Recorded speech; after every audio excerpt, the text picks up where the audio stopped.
¿Qué tal, amigos? Buenas noches, bienvenidos a Noticias 13 en su hora informativa. Gracias por sintonizarnos. De forma inmediata nos vamos a las informaciones. Noticia del día. Expertos del Centro de Investigación Científica de Ponce identificaron en la isla la cepa británica del coronavirus. Esta identificada contiene la Delección 6970, que es la que está presente en la variante del virus que se detectó recientemente en Reino Unido. A continuación, la historia. Según el más reciente informe del Departamento de Salud, se reportaron 259 casos confirmados adicionales, 72 casos probables, 261 casos adicionales y 7 muertes. La cifra de casos sospechosos aumentó a 67.126, la cifra de casos probables aumentó a 6.587, mientras que los casos confirmados ahora totalizan 85.954. Relacionado a las muertes reportadas hasta el momento, aumentó la cifra a 1.801. De esta cifra, las muertes probables fueron 285, mientras las muertes confirmadas se elevó a 1.516. Las 7 muertes anunciadas corresponden a 6 hombres y una mujer entre las edades de 58 a 93 años de las regiones de Ponce, Caguas, Arecibo y Metropolitana. Esta última reportó 3 casos, mientras que Caguas reportó 2 y Ponce y Arecibo reportó 1. Relacionado a las hospitalizaciones por el COVID-19, 261 corresponden a adultos, 55 en intensivo y 37 utilizando ventiladores. Los pediátricos se mantuvo en 24 para un total de 293. Recuerde que el Departamento de Salud insiste en utilizar mascarilla en todo momento, lavarse las manos con agua y jabón constantemente, practicar el distanciamiento físico y evitar acudir a lugares donde se aglomeren personas. Desde San Juan, Irán Delgado Vélez, José Ángel Cordero, Noticias 13. Gobierno. Hasta el momento, Hacienda completó el envío del estímulo federal a más de 1 millón de personas con un total de 900 millones de dólares. Veamos el informe.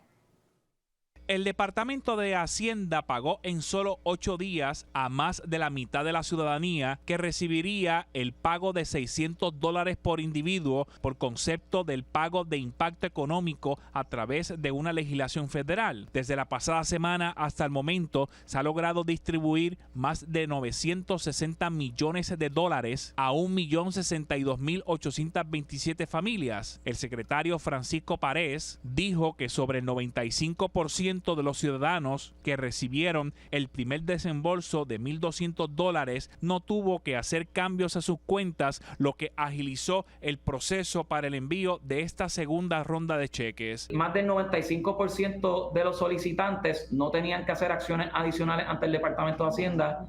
1 millón de personas, más de 1 millón de personas han recibido el pago correspondiente, y eso nos da mucha satisfacción de que en tan solo 8 días hayamos podido ayudar a tantas personas utilizando la tecnología y esta comunicación directa con los ciudadanos. El error más recurrente que ha cometido los ciudadanos al intentar cambiar su cuenta bancaria en la plataforma de Suri y de Hacienda se debió a la confusión entre el número de ruta y el número de cuenta. La persona nos proveyó un número de cuenta bancaria incorrecto. ¿Qué tiene que hacer? Pues entonces tan pronto usted recibe ese correo electrónico, si llegase ese el caso, pues entonces usted vuelve a entrar a ese mismo enlace y nos provee nuevamente la información de cuenta bancaria. Nosotros les exhortamos a las personas que por favor tengan a la mano su número de cuenta bancaria, si tienen un estado de cuenta, si tienen su chequera, algo para que corroboren antes de poner la información, ya que es bien importante que nos dé la información correcta para que pueda recibir los $600 mucho más rápido. Finalmente, otro de los problemas que ha confrontado Hacienda en el proceso de certificación con el Tesoro Federal y la plataforma del Seguro Social se debe a los nombres y apellidos que entran los contribuyentes al llenar la planilla. Escribir su nombre y su número de seguro social tal cual como aparece en su tarjeta de seguro social. Esto va a reducir dramáticamente estos errores y ojalá podamos bajar del 3% a menos nada. No hay cosa, ¿verdad?, que nos cause más tristeza no poder emitir estos pagos porque no se pueda validar la identidad según nos requirió el gobierno federal. Ciertamente no es un capricho de parte de nosotros. Esto también reduce dramáticamente el potencial fraude. Según la legislación federal, el pago de estímulo en la segunda ronda de cheques corresponde a $600 por persona. Si es una pareja casada, el pago sería $1,200 y los dependientes menores de 17 años también corresponden un pago de $600. Al momento, el Congreso está considerando una tercera ronda de cheques que podría ser en esta ocasión de $1,400 por ciudadano. Desde San Juan, Irán Delgado Vélez, José Ángel Cordero, Noticias 13. Cultura. Amigos, gracias por continuar con nosotros en Noticias 13. El Museo de Arte Contemporáneo de Puerto Rico comenzó su 6ª edición de MAC en el Barrio. ¿De qué trata? A continuación, los detalles. A pesar de que el mundo está pasando por la pandemia del COVID-19, para el Museo de Arte Contemporáneo es importante no detener su trabajo. Es por eso que mantuvieron la continuidad de su programa de ayuda comunitaria MAC en el Barrio. El mismo se lleva a cabo desde el 2014, como nos explica su gerente Wendy Cosme. Nosotros somos un programa de impacto comunitario que a través de las artes, ¿verdad?, desarrolla una programación para proveer herramientas de comunicación a las comunidades y ciertamente visibilizar las distintas problemáticas que los aquejan y también lograr estas alianzas de colaboración entre otras entidades. Y básicamente nosotros nos sumamos a ese proceso de acompañamiento en el trauma. Este proyecto inició en la comunidad de Santurce, pero al pasar de los años se fue descentralizando hacia otras comunidades de la ciudad capital y actualmente llegan a diversos municipios. Nosotros llevamos artistas a desarrollar proyectos en comunidades, que esa sería la parte de comisiones artísticas, pero también paralelo a ello desarrollamos una programación educativa dirigida a adultos mayores y también a jóvenes, y además desarrollamos una programación cultural de lecturas de poesía, presentaciones de cine en las comunidades. Ha dado servicios a unas 25 comunidades entre los municipios de San Juan, Guaynabo, Cataño, Loíza y recientemente Ponce. El coordinador del proyecto, Welmo Romero, explicó la importancia de este tipo de iniciativa. El hecho de que el MAC en el Barrio sea un programa de equidad cultural, pues la palabra te dice que se ve entonces la cultura como un quehacer necesario, tan necesario como la economía, y que tiene que haber una equidad, tiene que haber un acceso a los recursos culturales, como tienes acceso a salud, acceso a educación. Para esta 6ª temporada de MAC en el Barrio, llegaron a la ciudad señorial de Ponce, donde impactaron la comunidad de Villa del Carmen, que fue afectada por los terremotos a inicio del 2020. Además, por primera vez hicieron una convocatoria para que cineastas del suroeste presentaran sus cortometrajes. Tuvimos un diálogo comunitario, y en ese diálogo comunitario pues se hizo un repaso de cómo el MAC en el Barrio llegó a Villa del Carmen a trabajar con el área suroeste luego de la actividad sísmica después del 7 de enero, y a la misma vez con este proyecto se le da también espacio y taller a artistas y cineastas del área suroeste, así que es todo un componente. Y fue una actividad bien hermosa. Si usted desea más información sobre este programa o quisiera que su comunidad sea impactada por el mismo, puede comunicarse al 787-977-4030 o en la página de Facebook del Museo de Arte Contemporáneo de Puerto Rico. Desde San Juan, Irán Delgado Vélez, Alberto Sánchez Lao, Noticias 13. Salud. Gracias por estar con nosotros. De regreso a Noticias 13 nos acompaña el médico internista Ángel Ramírez Mercado, hablando durante el día de hoy sobre un interesante tema, síndrome de fatiga crónica. Gracias por estar con nosotros. Buenas, José. Bueno, vamos a iniciar el tema explicando qué es el síndrome de fatiga crónica. Pues mira, el síndrome de fatiga crónica, también conocido como una encefalomielitis miálgica, es un desorden caracterizado por una fatiga profunda inexplicable que empeora con el ejercicio. Esta fatiga es acompañada por una disfunción cognitiva y un deterioro de la funcionabilidad diaria que persiste por más de 6 meses. El síndrome de fatiga crónica es una enfermedad biológica y no es un desorden psicológico. Esta condición afecta a unos 800,000 a 2.5 millones de norteamericanos. Se estima que aproximadamente más del 90% de los individuos con la condición pues no han sido debidamente diagnosticados con esta. El síndrome de fatiga crónica es más común en mujeres que en hombres y ocurre mayormente en la juventud hasta adultos de edad media. La edad promedio que comienza la condición es como a los 33 años, aunque se han reportado casos en pacientes menores de 10 años y hasta en mayores de 70 años, pero claro, eso como excepción a la regla. Los pacientes que padecen del síndrome de fatiga crónica experimentan una pérdida de productividad y altos costos médicos que contribuyen a un total de carga económica de unos 17 a 24 billones con B de dólares al año. 1.000 millones. Más o menos.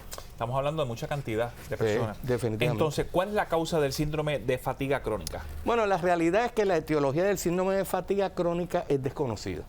Muchos virus han sido estudiados como potenciales causantes del síndrome de fatiga crónica y otros agentes etiológicos. Sin embargo, no se ha podido determinar una relación causal con esto. Históricamente, pues se han estudiado patógenos como el herpes virus, el enterovirus, el virus de la rubela, la cándida albicans, que es un hongo, el micoplasma y la clamidia pneumonia, los retrovirus, el coxsackie-virus, el citomegalovirus y otros, y no se ha encontrado que causen la enfermedad del síndrome de fatiga crónica.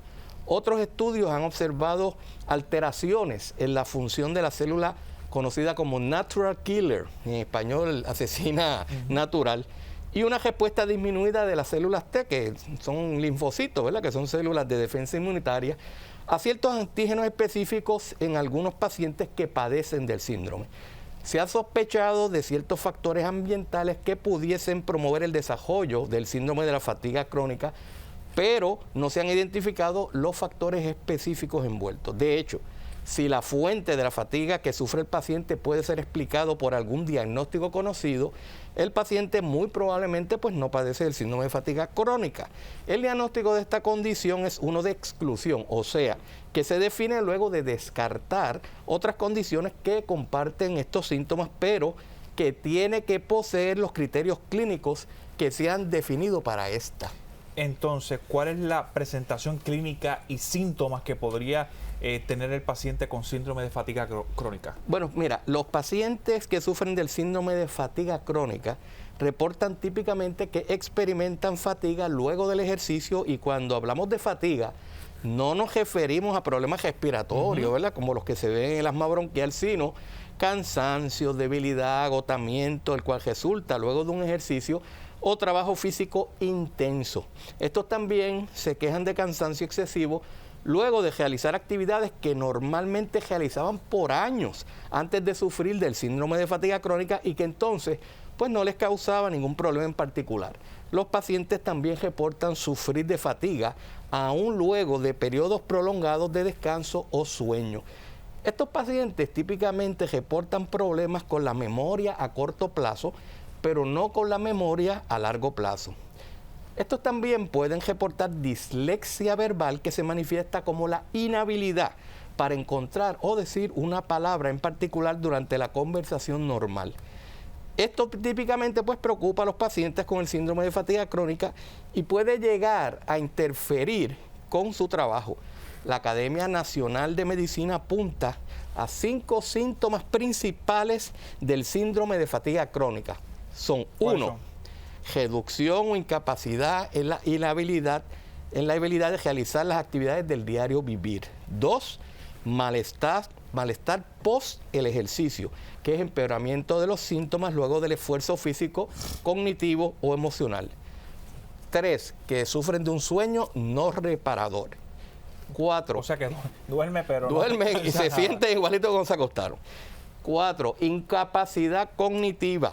5, intolerancia ortostática, o sea que los síntomas empeoran cuando una persona se pone de pie y que mejora cuando la persona se acuesta. De hecho, se sabe que al menos una cuarta parte de los pacientes con el síndrome de fatiga crónica están postrados en cama o no pueden salir de sus hogares en algún punto de su enfermedad. Entonces, ¿cómo se hace precisamente el diagnóstico de síndrome de fatiga crónica? Bueno, como te mencioné antes, José, el diagnóstico del síndrome de fatiga crónica es uno de exclusión. La clave aquí es poder diferenciarlo de otros desórdenes que también tienen un comportamiento de fatiga. El síndrome de fatiga crónica puede ser distinguido de otras causas de fatiga basado en la presencia de una disfunción cognitiva, la cual está ausente en casi todas las otras condiciones que producen fatiga.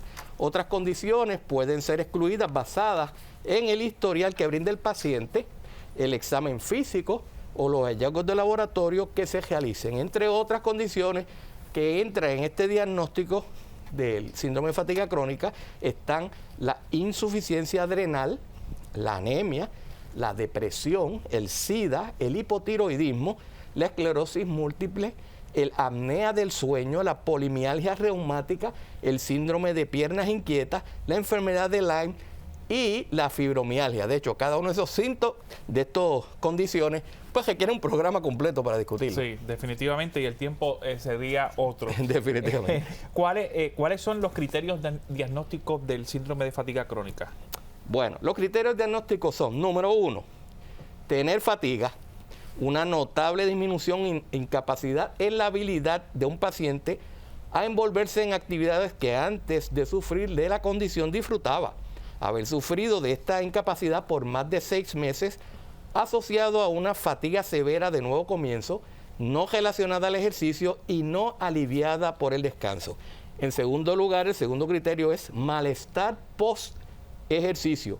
El paciente experimenta empeoramiento de los síntomas y de la función luego de exponerse a estresores físicos o cognitivos que antes eran bien tolerados. En tercer lugar, como mencionamos ya, un sueño no reparador. El paciente siente cansancio luego de haber dormido toda la noche. Según la Academia Nacional de Medicina, el diagnóstico del síndrome de fatiga crónica requiere la presencia de estos 3 síntomas por más de 6 meses y que la intensidad de los síntomas debe de ser de moderada a severa por lo menos el 50% del tiempo. Además de cumplir con los 3 criterios mayores que te mencioné, debe padecer de al menos uno de estos 2 siguientes criterios. Incapacidad cognitiva, que es problemas con el pensamiento, la función ejecutiva, que empeora con el ejercicio, el esfuerzo, el estrés o la presión del tiempo. Y en segundo lugar, la intolerancia ortostática, o sea, que hay empeoramiento de estos síntomas al asumir y mantener una postura de pie. Los síntomas mejoran, aunque no necesariamente se eliminan al acostarse o al elevar los pies. De hecho, esta condición, José, es incurable y su tratamiento es uno de soporte. Me lo sospechaba por la cantidad de tiempo y por los síntomas y en lo que es necesario que ese paciente esté yendo al médico para ir recopilando toda la evidencia. Y tú sabes que hay muchas personas que evitan a los médicos por síntomas parecidos a esto. Que lo evitan. Pero no, que van al médico y presentan estos síntomas. Pero este es el último diagnóstico que los médicos piensan que puede estar causando. Piensan primero aquellas 25 cosas que te dije y las descartan todas porque y al final, pues muchas veces ni siquiera llegan al diagnóstico. Pero esto está ocurriendo mucho en la comunidad y de hecho, personas que sufren de esto podrían estar que se les brinde la incapacidad, ya sea el seguro social o alguna compensación o alguna pensión por esto. Por eso es necesario entonces ir al médico constantemente e insistir en los síntomas que tenga para ir pensando que podría ser entonces síndrome de fatiga crónica. Y que el médico los estudie y les descarte todas las otras condiciones y pueda conocer que este síntoma existe. Luego de que se sepa que es síndrome de fatiga crónica, dice que es de soporte, tratamiento. ¿Qué significa eso?